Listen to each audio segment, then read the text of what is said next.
Morning बच्चों। अभी हम लोग यूनिट 2 का पहला लेसन आहार आयोजन पढ़ रहे हैं।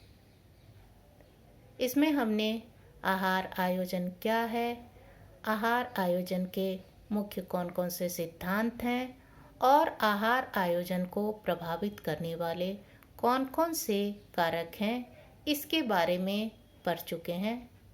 आज हम लोग आहार आयोजन का महत्व पढ़ेंगे। बच्चों, किसी भी गृहिणी के लिए आहार आयोजन करना एक महत्वपूर्ण और चुनौतीपूर्ण कार्य होता है, क्योंकि आहार आयोजन के द्वारा एक गृहिणी अपने लक्ष्य को प्राप्त करने में सफल हो पाती है। किसी भी गृहिणी का पहला और महत्वपूर्ण लक्ष्य अपने परिवार के प्रत्येक सदस्य को उनकी शारीरिक आवश्यकता के अनुसार पौष्टिक और संतुलित भोजन प्रदान करना होता है।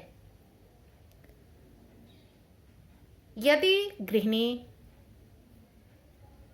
सोच समझकर आहार आयोजन करती है तो वह अपने परिवार के प्रत्येक सदस्य को उनकी पोषण संबंधी आवश्यकता के अनुसार भोजन देने में सफल हो पाती है। यदि आहार आयोजन करते समय कुछ कमी रह जाए या उस पर सही ढंग से विचार ना किया जाए तो वह जो आहार तैयार करती है वह परिवार के किसी सदस्य के लिए तो संतुलित होता है और किसी सदस्य के लिए वह असंतुलित और अनुचित आहार हो जाता है। अर्थात बिना सोचे समझे, बिना आहार आयोजन के सिद्धांत को ध्यान में रखते हुए, आहार आयोजन को प्रभावित करने वाले कारणों को ध्यान में रखते हुए यदि वह भोजन तैयार करती है तो वह अपने परिवार के प्रत्येक सदस्य को सही आहार नहीं दे पाती है। इसलिए यहाँ यह आवश्यक हो जाता है कि गृहिणी अपने परिवार का आहार तैयार करने से पूर्व आहार आयोजन के सभी बातों को पूरी तरह से ध्यान में रखे, तभी वह अपने लक्ष्य में सफल हो पाती है। एक गृहिणी के जीवन में आहार आयोजन का महत्व बहुत ही अधिक होता है, क्योंकि आहार आयोजन के द्वारा न सिर्फ वह अपने परिवार के प्रत्येक सदस्य को पौष्टिक और संतुलित आहार दे पाती है, बल्कि आहार आयोजन कर लेने से वह अपना समय, शक्ति और धन तीनों का बचत करने में भी सफल हो पाती है। क्योंकि आहार आयोजन कर लेने के कारण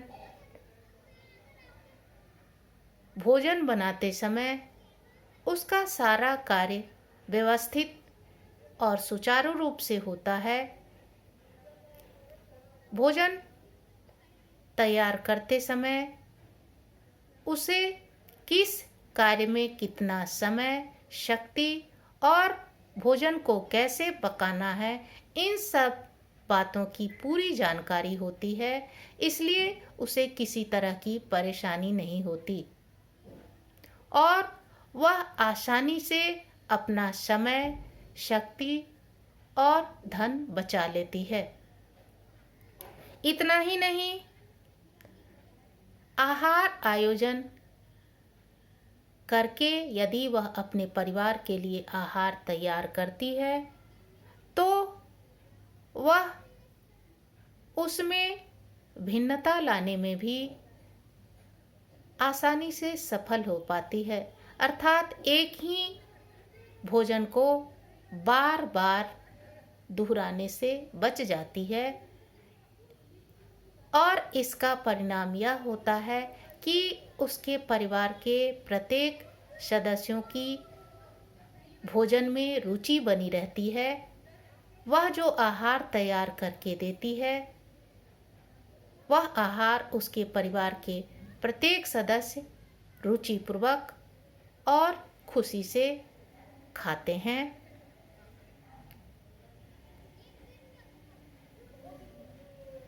इतना ही नहीं, आहार आयोजन कर लेने से एक गृहिणी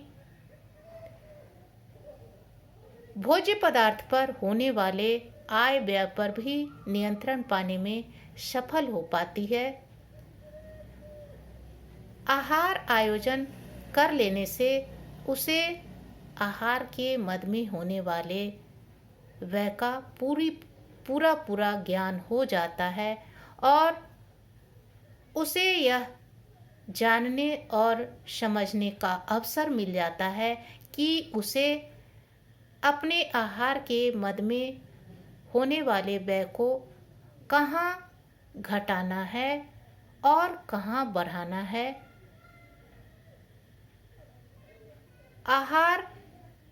आहारीय बजट में किस प्रकार से कटौती किया जा सकता है ताकि उसका कुछ बचत हो सके। इन सारी बातों की भी जानकारी उसे आहार आयोजन के द्वारा हो जाता है। आहार आयोजन कर लेने के कारण गृहिणी अपने परिवार के प्रत्येक सदस्य को आकर्षक और स्वादिष्ट भोजन परोसने में कामयाब हो पाती है, क्योंकि चाहे आहार आयोजन एक दिन का हो, एक सप्ताह का हो अथवा एक महीने का हो, उस आयोजन को ध्यान में रखकर उसे पता लग जाता है कि उसे अगले दिन के आहार में या सुबह के आहार में क्या भोज्य पदार्थ देना है, दोपहर के आहार में क्या भोज्य पदार्थ देना है। अपने परिवार के सदस्यों के लिए वह जो आहार तैयार कर रही है उसे किस प्रकार से आकर्षक और स्वादिष्ट बनाना है, इन सारी बातों की जानकारी उसे आहार आयोजन के द्वारा ही आसानी से हो पाता है। इसके बाद आहार आयोजन कर लेने से वह अपने परिवार के प्रत्येक सदस्य के व्यक्तिगत रुचि के बारे में भी जान लेती है और उन रुचियों को ध्यान में रखते हुए वह आहार आयोजन करने में सफल हो पाती है। इतना ही नहीं, आहार आयोजन का महत्व एक गृहिणी के लिए इसलिए भी बढ़ जाता है कि यह उसकी दक्षता, कुशलता और भोजन संबंधी उसकी अभिरुचियों को भी उभारने में, निखारने में काफ़ी मदद करता है। इस प्रकार हम देखते हैं कि एक गृहिणी के लिए आहार आयोजन का काफ़ी महत्व होता है। आहार आयोजन यदि सही तरीके से किया जाए तो एक गृहिणी न सिर्फ अपने परिवार के प्रत्येक सदस्य को उनकी व्यक्तिगत रुचि, उनकी शारीरिक आवश्यकता, उनके पसंद नापसंद के अनुसार भोजन परोसने में सफल हो पाती है, बल्कि वह अपना परिश्रम, अपना धन और अपना समय भी बचाने में काफ़ी हद तक सफल हो पाती है। धन्यवाद।